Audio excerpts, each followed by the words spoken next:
اعوذ باللہ من الشیطان الرجیم بسم اللہ الرحمن الرحیم welcome to online education 9th class biology chapter number 1 introduction to biology lecture number 3 relationship of biology with other science subjects بایولوجی کا دوسرے سائنسی علوم کے ساتھ تعلق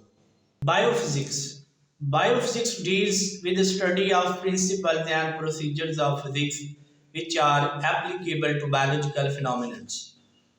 Biophysics جو ہے اس میں ہم فزکس کے قوانین کا اطلاق بایولوجیکل مظاہر پر کرتے ہیں. فار ایگزامپل فزکس کے اندر جو پلی ہے لیور جس کو ہم کہتے ہیں اس کا کام وزن کو اٹھانا ہے. اب فزکس کے اندر جو لیور کا کام ہو رہا ہے انسانوں کے اندر یا دوسرے جانداروں کے اندر وہی کام ٹانگوں اور بازوؤں کے ذریعے سے ہوتا ہے، لمبس کے ذریعے سے ہوتا ہے. اب دونوں کا جو ورکنگ پرنسپل ہے وہ ایک جیسا ہے. فزکس کے اندر لیور کا اور جانداروں کے اندر ٹانگوں کے کام کرنے کا اصول جو ہے وہ ایک جیسا ہے. تو اس لیے ہم اس کو بایو فزکس کہتے ہیں کہ فزکس کے قوانین کو لاگو کر کے اگر ہم بایولوجیکل اسٹڈی کرتے ہیں تو اس کو بایو فزکس کہتے ہیں.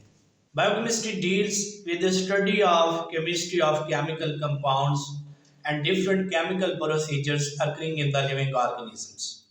For example, photosynthesis and respiration. Bio chemistry جو ہے یہ ان کمپاؤنڈز کی کیمسٹری کو ڈیل کرتی ہے جو کہ جانداروں کے اجسام میں پائے جاتے ہیں یا ایسے عوامل جو جانداروں کے اجسام میں وقوع پذیر ہوتے ہیں ان کی جو کیمسٹری ہے یا ان کے اندر جو بھی کیمیکل پروسیجرز ہو رہے ہیں جو بھی ان کے اندر ریئیکشنز ہو رہے ہیں تو ان کو اگر ہم اسٹڈی کرتے ہیں تو اس کو ہم بایو کیمسٹری کہیں گے. فار ایگزامپل پودوں کے اندر فوٹوسینتھسس کے اندر کون کون سے کیمیکل پروسیجرز انوالو ہیں، ریسپریشن کے اندر کون کون سے کیمیکل ریئیکشنز شامل ہوتے ہیں.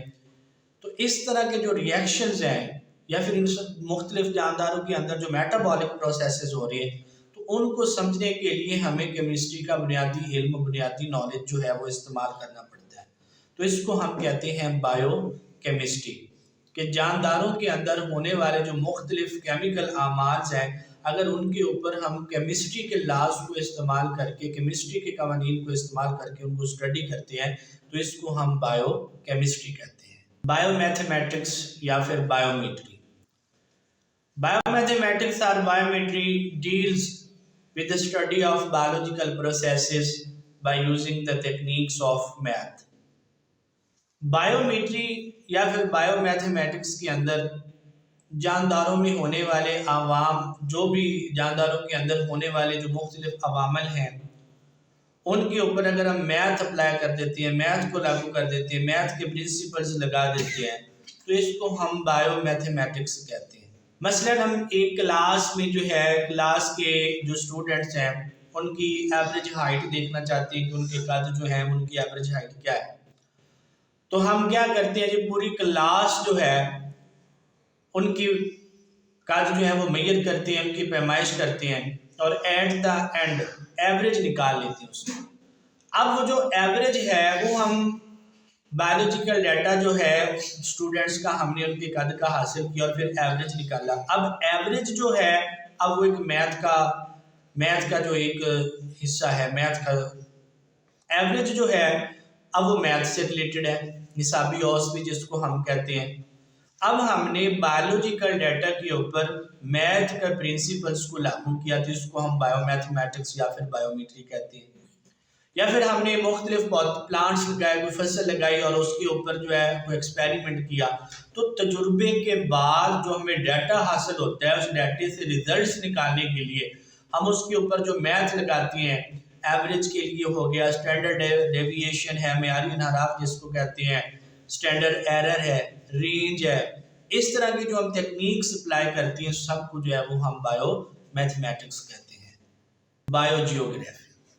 Biogeography deals with the study of occurrence and distribution of different species in the different parts of the world. Biogeography جو ہے اس میں ہم مختلف جانداروں کی جو سپیشیز دنیا کے مختلف علاقوں میں پائی جاتی ہیں ان کو اسٹڈی کرتے ہیں. اس سے ہمیں اس علاقے کی خصوصیات، اس علاقے کے طبعی خد و خال جاننے میں بڑی ہیلپ ملتی ہے۔ وہاں پہ پائے جانے والی سپیشیز سے ہم اندازہ لگا لیتے ہیں کہ وہاں کا کلائمیٹ، وہاں کا انوائرمنٹ کیسا ہوگا۔ اب ڈیفرنٹ انوائرمنٹس کے اندر جو لیونگ آرگنیزمز ہیں، ان کے کریکٹرسٹکس ڈیفرنٹ ہوتے ہیں۔ میدانی علاقوں کے اندر جو پلانٹس پائے جاتے ہیں یا اینیملس پائے جاتے ہیں، ان کی خصوصیات ایک ہلی ایریا جو ہے، پہاڑی علاقہ جو ہے، وہاں پر پائے جانے والے جانداروں سے کافی مختلف ہوتی ہیں۔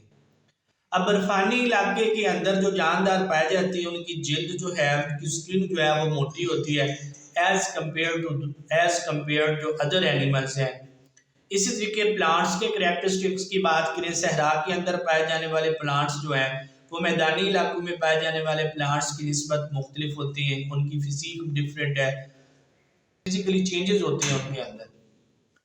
تو بائیو جیوگرافی جو ہے اس کے اندر ہم یہ اسٹڈی کرتے ہیں کہ دنیا کے مختلف علاقوں کے اندر کون سی مختلف سپیشیز پائی جاتی ہیں، ٹیمپریٹ ریجن میں کس طرح کے جاندار اور پلانٹس پائے جاتے ہیں، ٹراپیکل ایریاز کے اندر اور سب ٹراپیکل ایریاز کے اندر ٹھنڈے علاقے کے جاندار کون سے ہیں، گرم علاقے کے جاندار کون سے ہیں، معتدل علاقے کے جاندار کون سے ہیں۔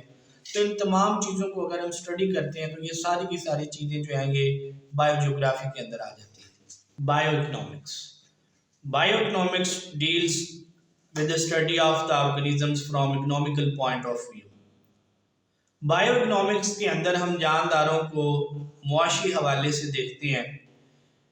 معاشی حوالے سے جاندار جو ہیں وہ ہمارے لیے فائدہ مند رہے یا ان کی وجہ سے ہمیں نقصان برداشت کرنا پڑا، تو اس کو ہم بائیو اکنامکس کہتے ہیں۔ فار ایگزامپل ایک فارمر ہے، وہ کوئی فصل لگاتا ہے، تو فصل کے اوپر جو بھی اس نے انپٹس لگائے، جو بھی اس کی کاسٹ ویلیو آئی، جب وہ فصل پک جاتی ہے تو وہ اس کو بیچتا ہے، سیل آؤٹ کرتا ہے۔ تو سیل والی اماؤنٹ سے وہ کاسٹ ویلیو کو نکالتا ہے تو اس کو پتہ چلتا ہے کہ اس کو پروفٹ ہوا ہے یا لاس ہوا ہے، اس کو نفع ہوا ہے یا نقصان ہوا ہے۔ تو یہ نفع اور نقصان اور یہ حساب کتاب رکھنا، یہ بائیو اکنامکس کہلاتا ہے۔ اسی طریقے سے ایوریجلی جو فارمرز ہیں، مویشی پالتے ہیں گاؤں کے اندر یا دنیا کے مختلف علاقوں میں، تو وہ جس ریٹ پر، جس اماؤنٹ پر جانور کو خریدتے ہیں، 2 سال 3 سال ان کی پرورش کرنے کے بعد، ان کی دیکھ بھال کرنے کے بعد، ان کو سنبھالنے کے بعد جب وہ جانوروں کو سیل آؤٹ کرتے ہیں، تو سیل آؤٹ کرتے ہوئے وہ جو قیمتیں فروخت ہوتی ہے اس میں سے قیمتیں خرید نکالتے ہیں، تو لاس یا پروفٹ کی صورت میں ان کے پاس جو اماؤنٹ آتی ہے، اب یہ جو حساب کتاب ہے یہ سارا بائیو اکنامکس ہے کہ ہم جانداروں کو معاشی حوالے سے دیکھتے ہیں کہ ہمیں ان سے فائدہ ہوا ہے یا پھر لاس ہوا ہے، اس کو ہم بائیو اکنامکس کہتے ہیں۔ یہ تھا جی تیسرا لیکچر۔ ہمارے چینل کو وزٹ بھی کیجیے، لائک اور سبسکرائب کیجیے۔ اجازت دیجیے اگلے لیکچر تک، اللہ حافظ۔